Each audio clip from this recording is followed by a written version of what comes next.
but they bills. don't have property taxes. I get it. A utility bill. Let's just say if the average church person was making 50,000, and let's just say, what is the church for anyway? hold on. Let's say it was 100 people in the church. I get it.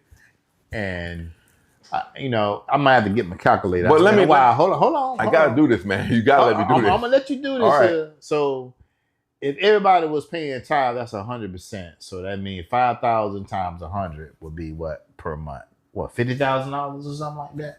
I get it. There's no goddamn utility bill that's gonna be 50,000 per month. I get it. You don't have to. So pay what happens taxes, is this is what greed comes in. This is what greed comes in. Just talk about this is what greed comes in. So the churches was built not based on the Bible, because there was no churches in the Bible. You had the Pharisees and the Sadducees, they had the synagogues and different things of the nature, but there was no church in the Bible. Did Jesus Christ have a church? Hell to the no. He did not. Jesus Christ didn't have a church. Jesus Christ went out to the highways and byways and taught the people. He was out there in the massive. He had Judas Iscariot carrying his money. People don't know. So you saying George Kirkland?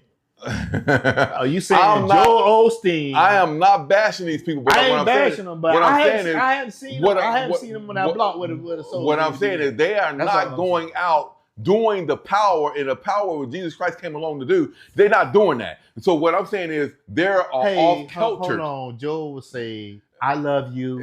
Yeah. He loves your pocketbook. But the thing is, what I'm saying is, I am not bashing a man for what he's doing. He's giving inspirational speeches and helping people feel good about themselves and different things. I get it. I understand it. But what happens is when greed falls in, they don't understand that this greed thing is real crucial. They don't see greed. People say, I'm going to give to Joel Osteen Church. I'm going to give to Joyce Myers. I'm going to give to this person over here. But what happens is you're giving your money to a ministry that's not doing what they're supposed to do. Now, they tell they're doing what they're supposed to do. Okay, so they going overseas and they taking people overseas and helping with people overseas. We got people in America that's hurting right now that needs that. But you know what? Netflix had a documentary on the Hurricane Katrina. I get it. And I don't know how many churches that was able to withstand Hurricane Katrina. Exactly. But they had all these people piled up. My dad. In the dome. My dad. What's the football stadium over there where the New Orleans Saints play? I don't know, man. And man, it was very unsanitary. So I thought about even I'm in a small place here. Let's just say Gainesville. And in Gainesville, you have, if you ride down east and go west in this counting churches, and maybe just get on 39th from east to west. That's what I'm talking about. See, this is what I'm saying. It was like, man, they don't understand that. It's like business services. So on one side of town, they say it's a desert. I gotta finish this. I'm gonna let you get to it. They say it's a desert, meaning there's not no resources there. It's resources. It's resources. Because the thing is, this is what a church is supposed to be built for. Resources for the people. And the thing is, I'm so strong in this, and I'm so mad about it, man, because it hurts my heart, because you have all these churches popping up everywhere, making all this freaking money and not giving it back to the people. Now, how they making their money? What you think? Donations, tithe. So and the thing why is, are other people giving the 10th? Why are they believing that they should give? Because the churches are giving them a false hope, saying if you don't give the 10% tithe, you're not going to be blessed. That foolishness, man. I'm sick of it. The thing is, what you got to realize is when you give 10% tithe to a church, the church is obligated to help the people, not just the people inside their congregation, but the people in the streets. We got so many homeless people out here right now. So it's the government to help take care of us. Man, government's not supposed to be doing that. The government not supposed to be doing that.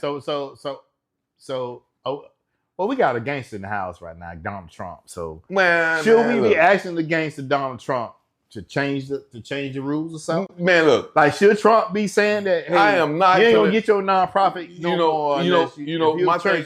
my thing is with Donald Trump is I have nothing to say bad about the man. I ain't got nothing bad to say. He's doing what he has to do. I'm not even talking about Donald Trump. I'm not even talking about the government. I'm talking about greed. I'm talking about the churches right now. I'm talking about how this system was set up. The system was supposed to be set up. If they set up, this is a system. The church congregation, the churches themselves is a system. It's a business, a nonprofit organization business. That's what it is. And what they're supposed to be doing right now is they're supposed to be taking that money and helping the masses. You got so many homeless people out here right now. That's what they say. That's what the government do, though. Man, the government don't do that. The government give you a piece of. They give you Medicare. The government is doing more what the church is doing right now. Oh, put it that way. Well, that's deep. That's deep. The government is doing what more than the church is supposed to be taking over what the government is doing. The government gives these people, these ladies, these women with kids checks. The church is supposed to be doing that. Period.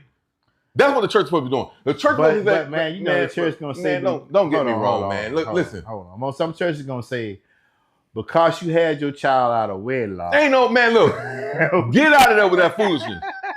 It don't matter if you had your child out of wedlock. Or you married or whatever, it happened. So what? The church is supposed to be helping mankind the way Jesus Christ showed. Jesus Christ sat on the Mount Olive, and he had thousands of people around him. The disciples came to him and said, hey, look, how you going to feed them? Okay, we got to give me... Kevin, let me give you... Man, you finna take me off this... Let me give you this... What, man? I'm going to bring it back to the gangster movie, Scarface. Man, look, come on, man. You trying to slow me down, man. I'm on the road right now, man. My brother said that Scarface had a quote. He said, never underestimate the next man's greed. Greed is so crucial in the world today. I mean, you got to understand, if you out for yourself... We know where the church is at, so let's get back to... Okay, the next man greed. You want to get to that? You want to let's get up. You want to go there, man? The next man greed. You know, I don't want to get stoned. We're going to get stoned.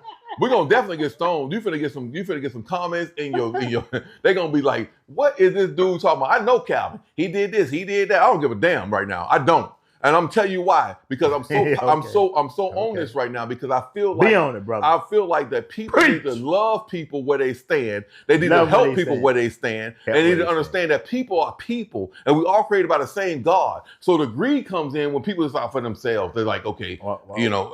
Can I ask you something? Go ahead, man. Go ahead, man. Go ahead. And we're gonna come back to judgment. Can't nobody judge.